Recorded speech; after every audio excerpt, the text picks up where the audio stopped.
Hello, everyone, and welcome back to our English with Short Story series. It's wonderful to have you here for episode 8. If you're new, this is where we make learning English fun and effective by diving into engaging stories. For our regulars, thanks for your amazing support and for continuing this journey with us. Today, we have a very special story for you. It's a tale about unexpected friendship, discovery, and the magic that can be found in the most ordinary of places. As always, I'll read the story at a clear, steady pace so you can easily follow along. The goal is to help you absorb new vocabulary, understand sentence structures, and improve your listening skills in a natural, enjoyable way. After the story, we'll do what we always do. I'll go back and highlight some key phrases and interesting vocabulary. We'll break them down together, looking at their meanings and how you can use them in your own daily conversations.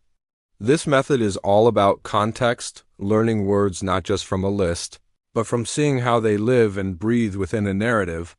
So, find a comfortable spot, relax, and get ready to be transported. Let's begin our story. The small, coastal town of Seabrook was known for two things: its relentlessly gray weather and the legendary stubbornness of its oldest resident, Mr. Abernathy. Mr. Abernathy lived in a crooked little cottage at the edge of town, perched on a cliff overlooking the turbulent sea. He was a man of routine, a creature of habit. Every morning at precisely 6 o'clock, he would walk down to the rocky shore to collect whatever the tide had washed in.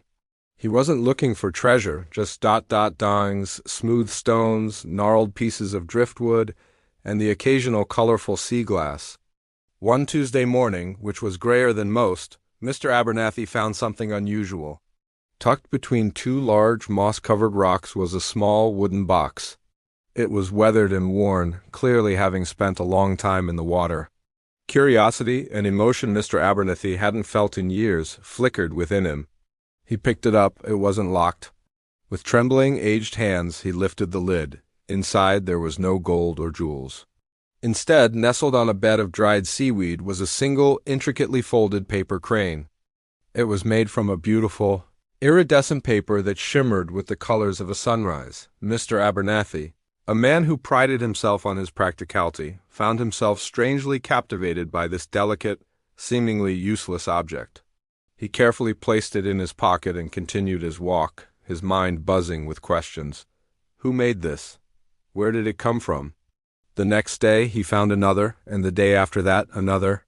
Every single morning, a new paper crane would be waiting for him in a different spot along the shore. Each was made from a unique, vibrant paper. One was a deep ocean blue, another the color of a summer meadow. The town of Seabrook may have been gray, but Mr. Abernathy's world was slowly filling with color. He started a collection.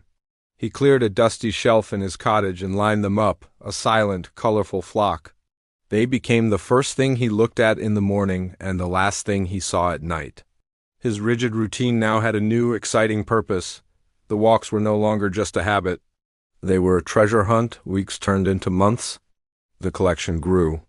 One day, a young girl named Lily, who had recently moved to Seabrook with her family, saw Mr. Abernathy on the beach. She was a quiet, observant child, often found sketching in her notebook. She noticed the old man's focused search and the gentle way he would pick something up and smile, a rare sight for anyone who knew him. Timidly she approached him. "What are you looking for?" she asked, her voice barely a whisper against the sound of the waves. Mr. Abernathy, usually gruff with strangers, looked at the young girl. He saw the same spark of curiosity in her eyes that he had recently rediscovered in himself. Instead of shooing her away, he reached into his pocket and showed her the day's find, a crane made of paper that looked like a starry night sky. Lily's eyes widened in amazement. "It's beautiful," she breathed.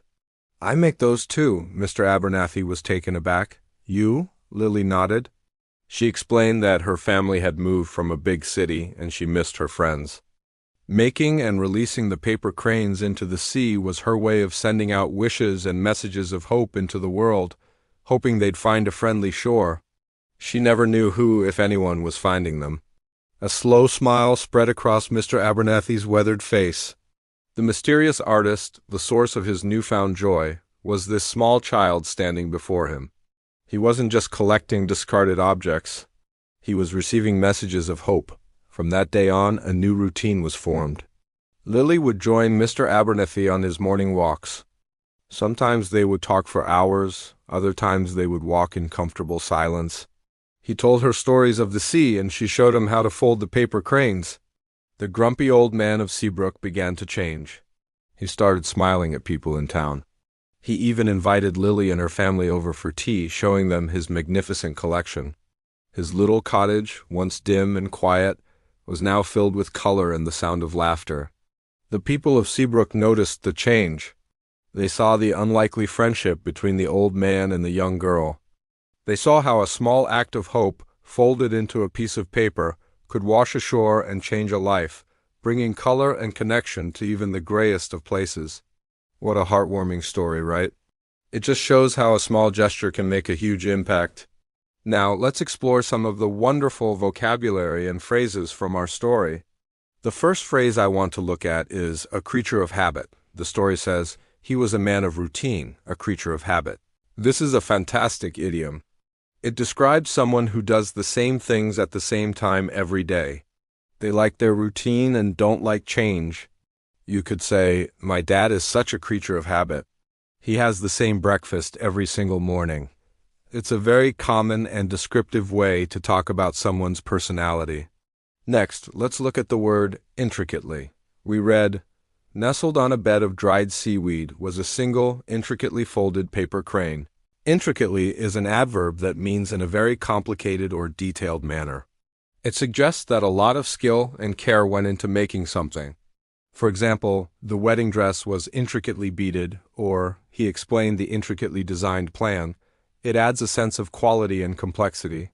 Another great word is iridescent. The crane was made from beautiful, iridescent paper.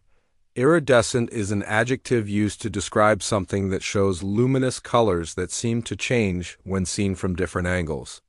Think of soap bubbles or the inside of a seashell. It's a beautiful, descriptive word.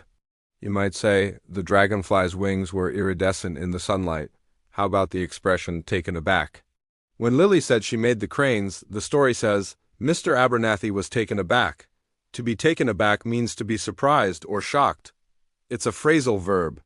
For example, I was taken aback by his sudden anger, or she was taken aback by the expensive price tag. It implies a moment of sudden, unexpected surprise. Finally, let's discuss unlikely friendship.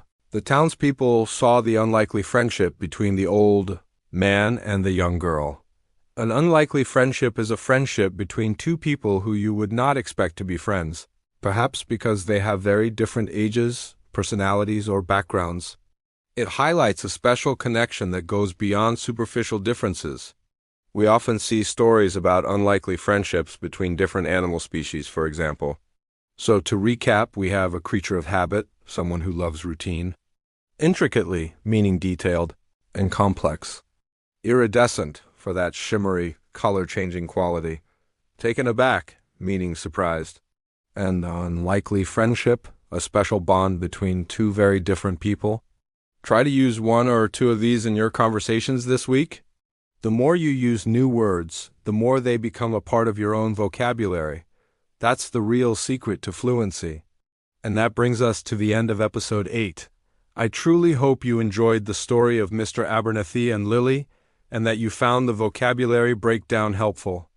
Learning a language is a marathon, not a sprint, and every story we share is another step forward on that journey. Thank you so much for spending your time with me today. Your support means the world to us. If you enjoyed this video and want more stories like this, please give it a thumbs up, and don't forget to subscribe to the channel so you won't miss our next episode. We'd also love to hear from you in the comments.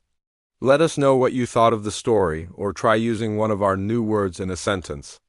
Until next time, keep learning, stay curious, and take care. Bye for now.